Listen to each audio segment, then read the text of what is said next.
This is no trivial gesture, Rhaenyra. Dragon saddle is one thing, but the Iron Throne is the most dangerous seat in the realm.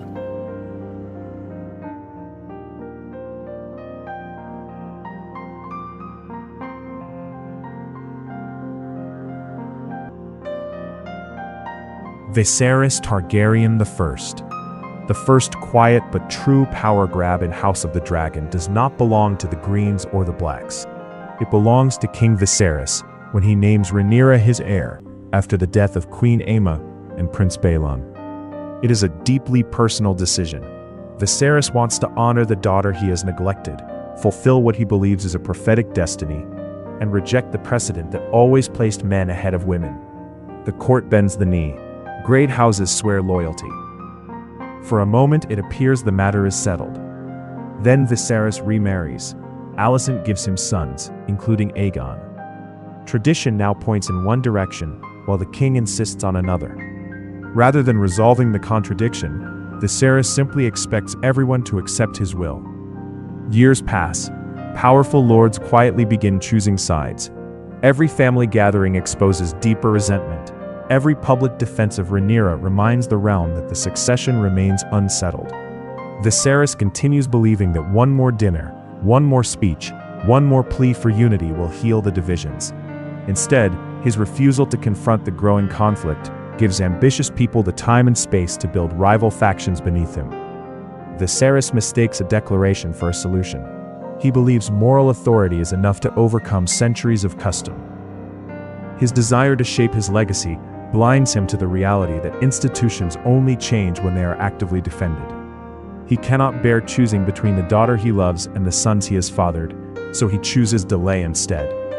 The tragedy is that every delay strengthens the coming conflict. His kindness becomes indecision, and his hope slowly becomes denial. Viserys reaches for power by rewriting tradition without securing the kingdom behind that decision. He wants to leave a legacy of justice, but leaves behind uncertainty instead. His ruin begins the moment preserving his own vision becomes more important than preparing the realm to survive it.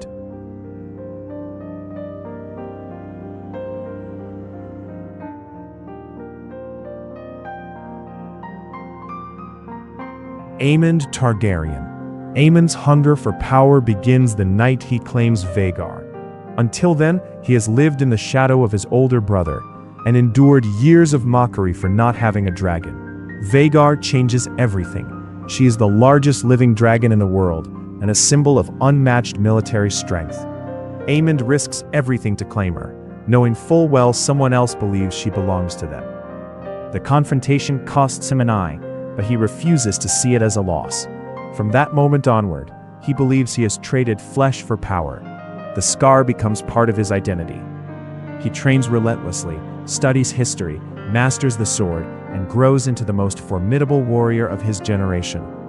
While Aegon wastes opportunities, Aemond quietly prepares himself to rule if necessary. His confidence grows alongside his influence within the Green faction. During the dance, he increasingly acts as though he is the kingdom's true defender. The turning point comes above Storm's End, when his pursuit of Lucerys ends with Vhagar killing both Ryder and Dragon. Whether intended or not, the result is the same.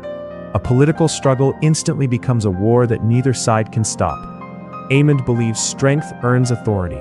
Being mocked as a child leaves him determined never to appear weak again. Every achievement reinforces the idea that power belongs to those willing to seize it. The loss of his eye becomes more than a wound. It becomes proof in his mind that greatness demands sacrifice. That belief slowly strips away restraint. Once fear disappears, so does caution. His growing confidence makes him increasingly certain that only force can restore order. Aemond's power grab is claiming Vhagar and the authority that comes with commanding the greatest dragon alive. It gives him everything he thought he lacked: respect, influence, and fear. It also turns him into the spark that ignites a war capable of destroying his own family.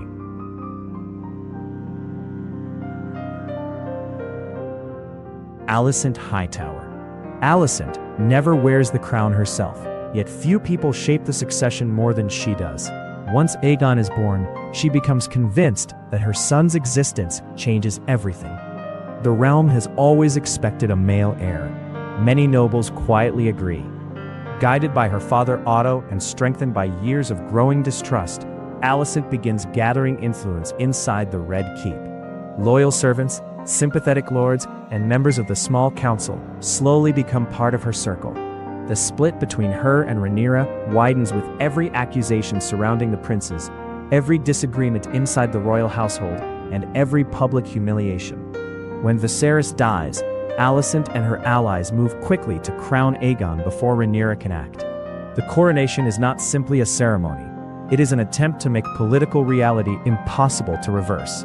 Once the crown rests on Aegon's head, there is no peaceful road back. Alicent convinces herself she is preventing bloodshed by acting first. Fear for her children's safety becomes the lens through which she sees every event. That fear makes increasingly bold actions feel responsible rather than reckless. She rarely seeks power for its own sake. She seeks control because she believes losing control means losing her family. Yet fear has a way of creating the future it desperately wants to avoid. Alicent's power grab is placing Aegon on the Iron Throne before Rhaenyra can claim it. She believes one decisive act will secure her children's future. Instead, that decision ensures their future will be defined by war, loss, and grief.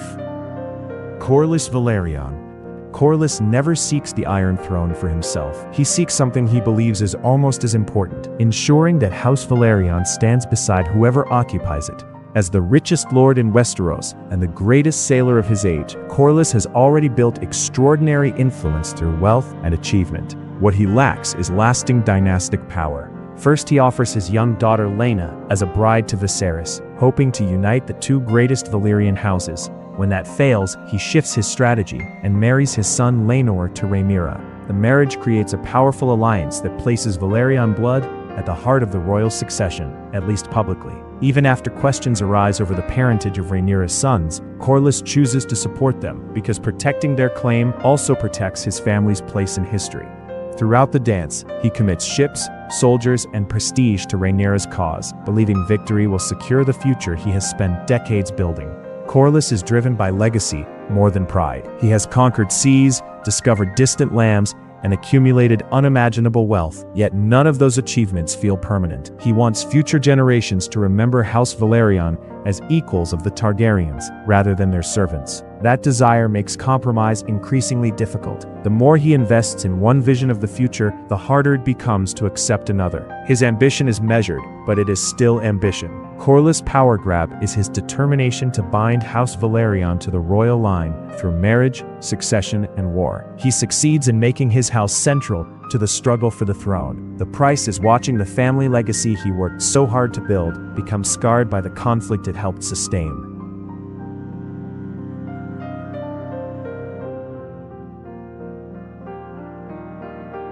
Daemon Targaryen. Daemon spends his entire life orbiting the Iron Throne.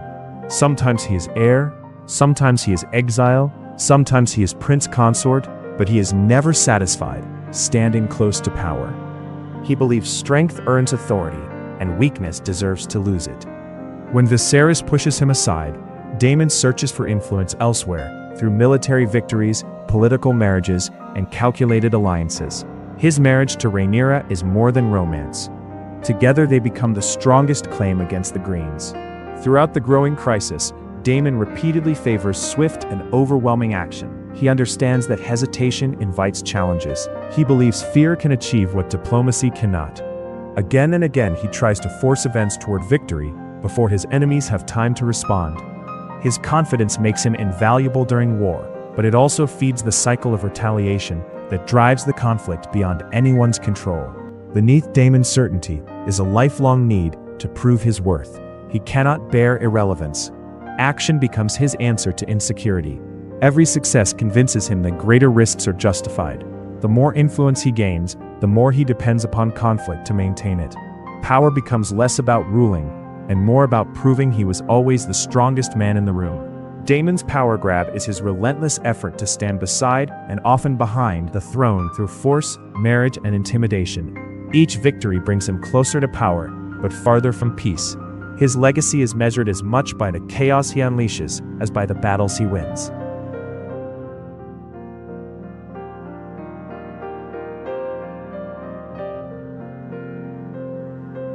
Otto Hightower. Long before dragons fill the skies with fire, Otto is already fighting for power inside the council chamber.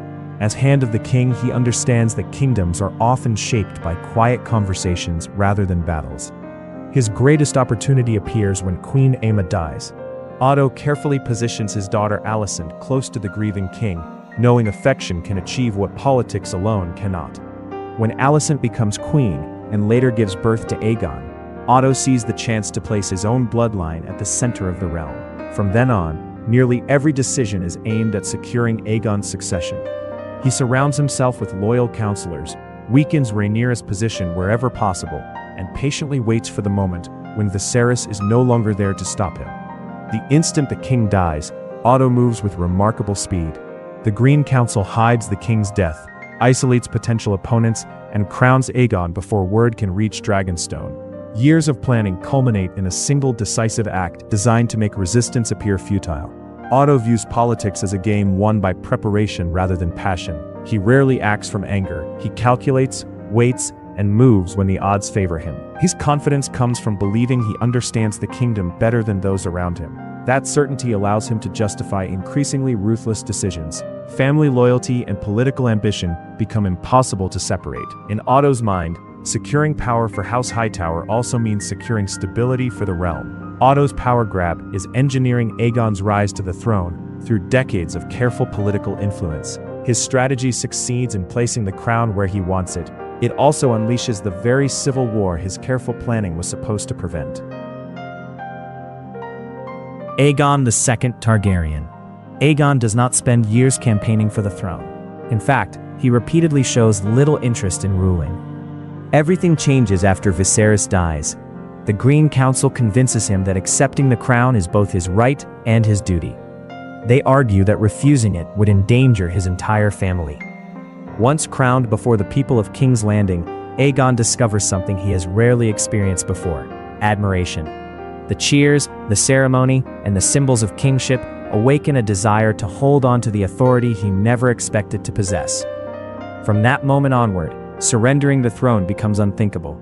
Every military setback, every personal loss, and every brutal decision is filtered through one objective: keeping the crown that has finally given him purpose. The war transforms a reluctant prince into a king who cannot imagine life without the throne. Aegon's greatest weakness is that his sense of worth becomes tied to the crown itself.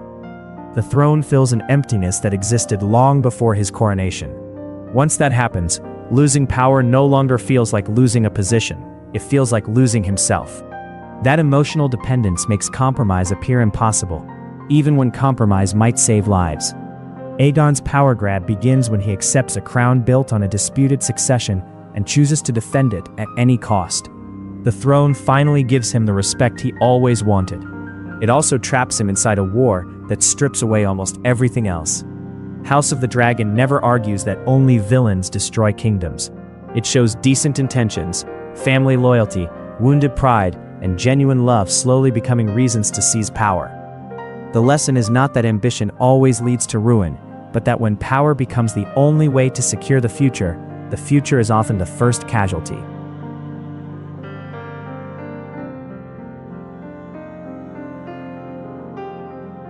Rhaenyra Targaryen. Rhaenyra spends most of her life fighting for something that was promised to her before she was old enough to understand its cost.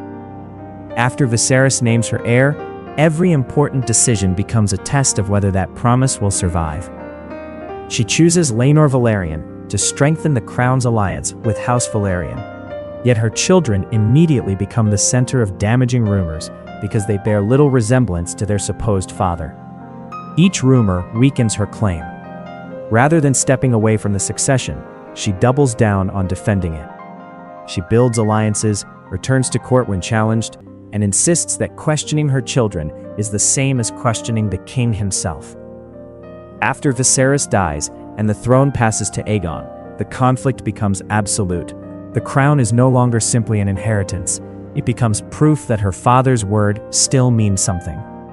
Every decision after that is shaped by the need to reclaim what she believes was stolen. As losses mount and loved ones die, the woman who once showed restraint finds herself accepting harsher measures because surrender would erase everything her father fought to establish. The throne gradually changes what Rhaenyra is protecting. At first she is defending legitimacy, later she is defending identity itself. Every attack convinces her that compromise invites destruction. Grief narrows her world, until reclaiming power feels inseparable from preserving her family. The irony is that the harder she fights to save those she loves, the fewer of them remain untouched by the war.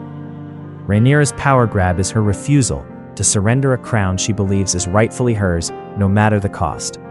Her claim is genuine, but the struggle to secure it slowly consumes the very family it was meant to protect.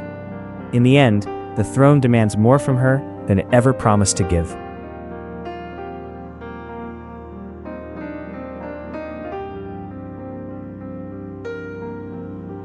When we look past the dragons and crowns, it's striking how familiar these choices become.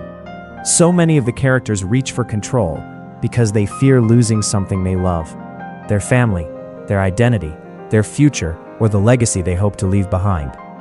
Yet the tighter they hold on to power, the more it slips through their fingers. We face quieter versions of those same choices every day. We can try to control every outcome, win every argument, protect our reputation at all costs, or cling to a position because we're afraid of what we'll lose without it. The challenge is knowing when conviction has quietly become control, and when protecting something has started to cost more than it's worth. Perhaps that's the real tragedy of House of the Dragon. Ruin rarely begins with evil intentions. It begins when protecting what matters slowly becomes more important than the people it was meant to protect. Thanks for watching. Like and subscribe for more videos like this.